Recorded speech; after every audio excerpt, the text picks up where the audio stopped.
नमस्कार, आप देख रहे हैं भारत समाचार और मैं हूं आपके साथ श्वेता यादव। भारत समाचार के खास प्रोग्राम नवरात्र स्पेशल नक्षत्र में आप सभी दर्शकों का स्वागत है। आज नवरात्रि का दूसरा दिन है। नवरात्रि के दूसरे दिन ब्रह्मचारिणी का स्वरूप पूर्व ज्योतिर्मय एवं अत्यंत भव्य है। इनके दाहिने हाथ में जप की माला एवं बाएं हाथ में कमंडल रहता है। नवरात्रि पर अलग अलग विधियों को बताने के लिए हमारे साथ स्टूडियो मौजूद हैं आचार्य राजू शुक्ला जी, जो आज आपको बताएंगे कि नवरात्रि के दूसरे दिन मां ब्रह्मचारिणी की कैसे पूजा करें। भारत समाचार के सभी विज्ञ दर्शकों को द्वितीय ब्रह्मचारिणी रूपेण माता की कृपा प्राप्त हो और उनकी दया प्राप्त हो। माता ब्रह्मचारिणी का यानी साधक का रूप और साधकों की ही प्रणेता जितने भी साधक हैं सब माता ब्रह्मचारिणी, यानी कि ब्रह्म का अर्थ है तपस्या और तपस्या में रत रहने वाली ब्रह्मचारिणी। वेद तपो ब्रह्म तपो वेदा, इस सब का ज्योतिर्मय स्वरूप अत्यंत भव्य इनका स्वरूप है। और इनके दाहिने हाथ में और जप की माला, यानी कि लगातार जप करते करते, और बाएं हाथ में इनके कमंडल, इसी से आशीर्वाद देने का इनका प्रभाव है। दुष्कर तपस्या के कारण इनको तपस्चारिणी यानी ब्रह्मचारिणी नाम इनको मिला। और इन्होंने तो कई युगों तक तपस्या की और इसमें इनका नाम अपर्णा भी पड़ा। जीवन के कठिन संघर्षों से गुजरते हुए और अपने ही साथ कई प्रकार की दुष्कर स्थितियों का किस तरह से एक साधक सामना करता हुआ आगे जाता है, अपने लक्ष्यों को प्राप्त करता है। माता का लक्ष्य शिव जी को प्राप्त करना, और ब्रह्म का अर्थ होता है ब्रह्म की तपस्या, यानी भोलेनाथ की शिव जी की तपस्या में लीन। ब्रह्म वेद तत्व और तप, ये ब्रह्म शब्द के अर्थ बोले जाते हैं। तो माता ब्रह्मचारिणी के स्वरूप का ध्यान करें। और इसी के साथ माता ब्रह्मचारिणी के चूँकि जप की माला है, जप का अवश्य इस कोई भी साधक हो, गृहस्थ हो, जप का द्वितीय ब्रह्मचारिणी माता के दिन बहुत ही ज़्यादा प्रभाव रहता है। आप कोई आसान सा भी मंत्र ले सकते हैं, या देवी सर्वभूतेषु ब्रह्मचारिणी रूपेण संस्थिता नमस्तस्यै नमस्तस्यै नमस्तस्यै नमो नमः ओम ऐं ह्रीं क्लीं चामुंडाय विच्चे, ये भी एक नवाण मंत्र, इसका भी आप जाप कर सकते हैं। सर्वत्र सिद्धि सर्वत्र बुद्धि, और जिसको कहते हैं जो भी आपके मान्यता है उसके हिसाब से अगर आप चलेंगे तो शक्ति की आराधना तो जरूर करनी पड़ेगी। और शक्ति की आराधना हमें ब्रह्म के पास ले जाती है, और ब्रह्म की साधना हमको संपूर्ण पूर्ण ब्रह्म यानी पूर्णमदा पूर्णमिदं पूर्णाद पूर्णमुदच्यते, तो पूर्णता प्राप्त होती है माता ब्रह्मचारिणी की पूजा करने से। तो गुरुजी, मेरे पास दर्शकों से जुड़े कुछ सवाल हैं जिनके जवाब मैं आपसे जानना चाहूँगी। तो पहला सवाल यही है कि माँ ब्रह्मचारिणी की पूजन विधि क्या है, उनकी किस तरह से हमें पूजा करनी चाहिए। माता ब्रह्मचारिणी की पूजन विधि वैसे तो देखा जाए तो एक बार की बहुत ही साधारण है। आपको ये ज़रूर ध्यान रखना है, जैसे हमने जब घट स्थापना की थी उसी की जो विधि है उसी प्रकार से माता ब्रह्मचारिणी की भी विधि है।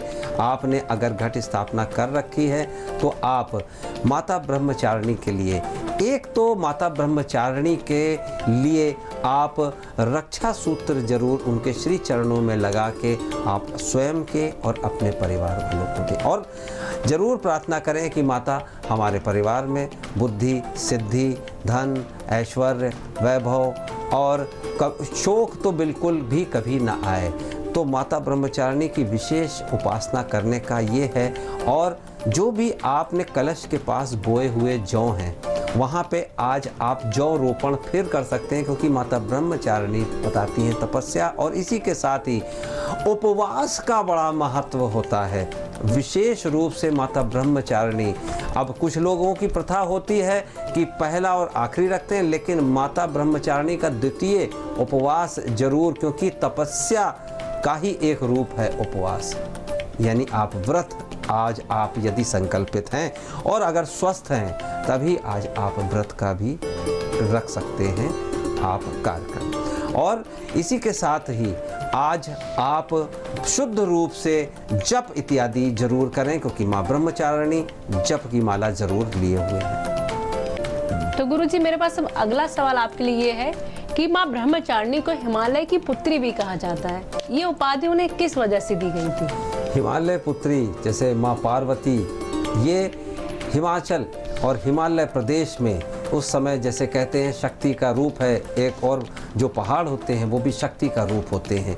और तपस्या ही अगर देखा जाए तो विशेष रूप से वहीं पे होती है। तो नारद जी ने उपदेश दिया था उस समय, तब माता ब्रह्मचारिणी ने तपस्या की थी शिवजी की प्राप्ति। शिवलोकम वापनोति शिवेन सह मोदते, जैसे ये कहते हैं साधक लोग, उसी प्रकार से हिमालय के घर में ये पुत्री के रूप में इनका जन्म हुआ। इसीलिए चूंकि हिमालय और पर्वत, तो नारद जी ने दुष्कर तपस्या करने के लिए इनको कहा, तो ये तपस्चारिणी हुई, इसीलिए इनका नाम शैल पुत्री के बाद अगर हम बात करते हैं तो ब्रह्मचारिणी, यानी कि शैल पुत्री और ब्रह्मचारिणी ये दोनों की ही तपस्या का विशेष महत्व है। तो गुरुजी, मैं आपसे अगला सवाल पूछना चाहूंगी कि माँ ब्रह्मचारिणी को कौन सा भोग लगाना चाहिए?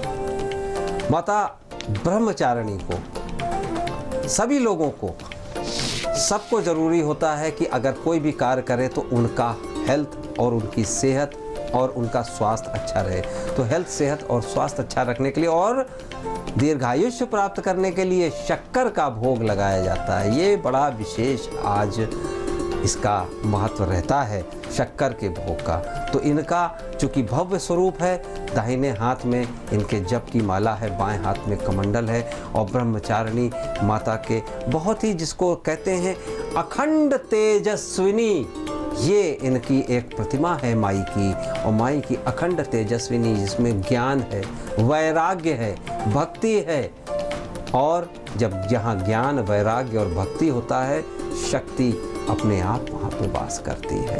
तो इस प्रकार से माता ब्रह्मचारिणी का आप भोग याद रखें, शक्कर का भोग लगाना अनिवार्य है।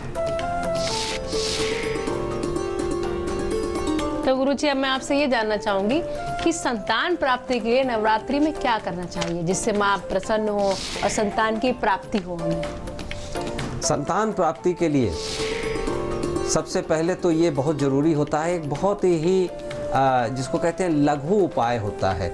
संतान के कारक इन जनरल देखा गया है बृहस्पति देव को कहा गया है, और बृहस्पति देव नवरात्र में पंचमी, षष्ठी इत्यादि इन सब तिथियों के विशेष रूप से कारक होते हैं, और बृहस्पति देव का बड़ा प्रभाव, माता रानी का जो भक्ति है वो बृहस्पति देव की कृपा से ही संभव हो पाती है। तो बृहस्पति देव का ब्रह्मचारिणी माता के यानी कि नवरात्र के दूसरे दिन भी ले सकते हैं, 5वें दिन भी ले सकते हैं।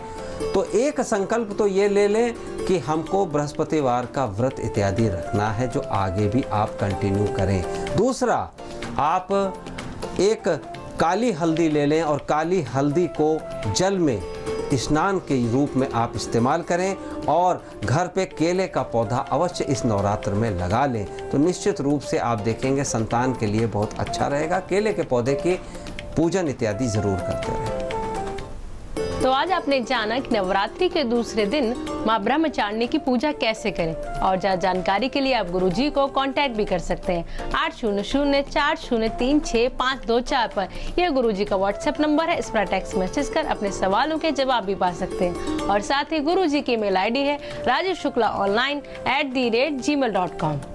आज के नवरात्र स्पेशल नक्षत्र में बस इतना ही। कल फिर आप सभी से मुलाकात होगी विशेष जानकारी के साथ। तब तक के लिए देखते रहिए भारत समाचार। नमस्कार।